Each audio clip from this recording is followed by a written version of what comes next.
Aujourd'hui, les chercheurs, parce que dans tous les pays du monde, donc c'est ce qui se fait, la recherche est au service du développement agricole en tentant donc de récupérer ces terres, parce qu'on le dit depuis des années, ça fait presque plusieurs décennies que la région de Fatick est impactée par cette salinisation et les chercheurs sont aujourd'hui en train de faire un travail important et cette année, presque 40 hectares ont pu être récupérés et lutter contre cette salinisation. Je vais interroger notre invité de ce matin, Ibrahima Fall. Merci d'être avec nous ce matin. Bonjour d'abord.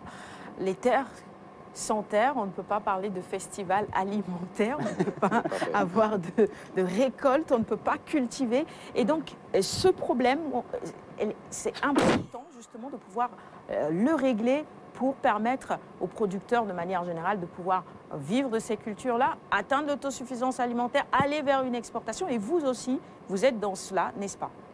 Tout à fait. Merci beaucoup. Merci de m'avoir invité sur ce plateau pour parler de l'agriculture en général et particulièrement du festival alimentaire que le CNCR organise en partenariat avec l'ONG SOS Faim, Wallonie-Bruxelles, Oxfam, et le comité français de solidarité internationale et l'ambassade de France. C'est un festival aussi qui vise à promouvoir une citoyenneté internationale engagée pour la promotion de systèmes agroalimentaires plus sains et plus durables.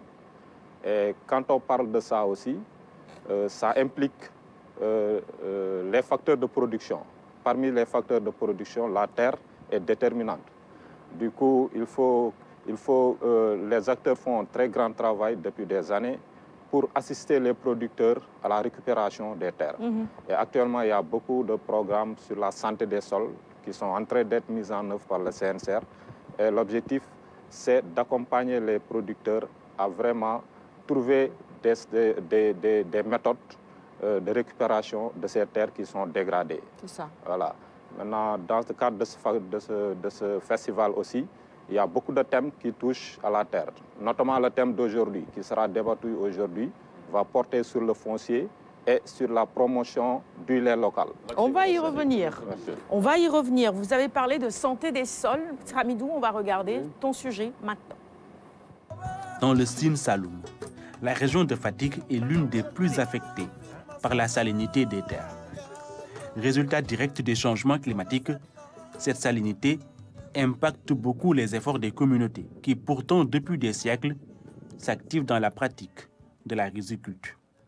Cette vallée, avant, on ne pouvait pas faire du riz, du tout, parce qu'il n'y avait que des terres salées. Et grâce aux ouvrages hydro-agricoles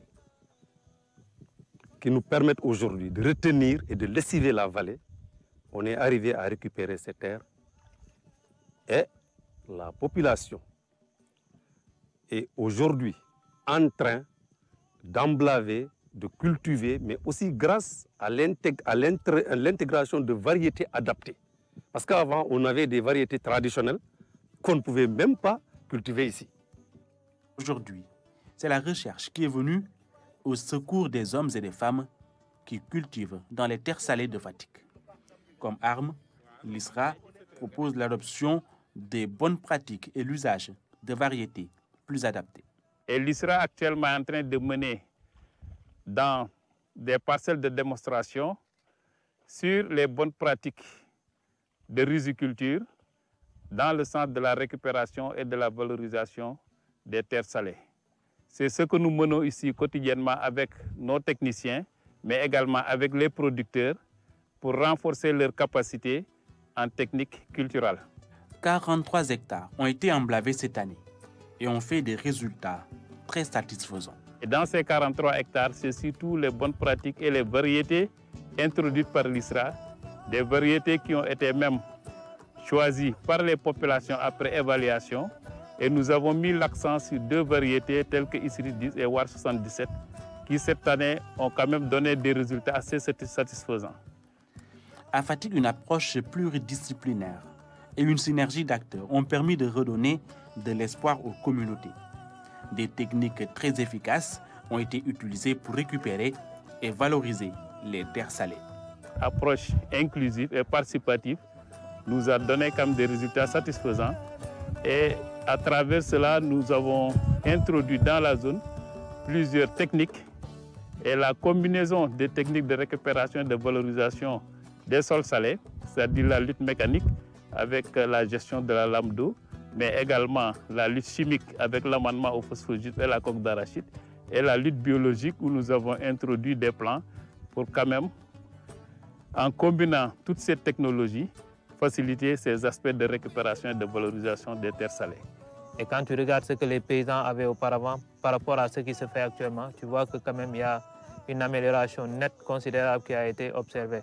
Et on espère que les paysans ont eu quand même à bénéficier de cette parcelle de démonstration et qu'avec l'utilisation de ces variétés-là, en y intégrant les autres méthodes de lutte, ils peuvent améliorer considérablement la production. La récupération des terres salées permet de lutter contre l'exode des jeunes dans le Sine Saloum.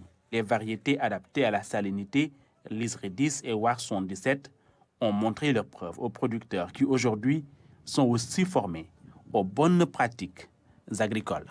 Récupération et valorisation des terres cultivables, c'est important. Quand on a des centres de recherche, c'est évidemment pour trouver, ensuite appliquer justement les résultats de ces recherches pour qu'elles soient utiles justement, et dans ce cadre particulièrement aux paysans. Et ça marche à Fatick, on a vu avec l'ISRA.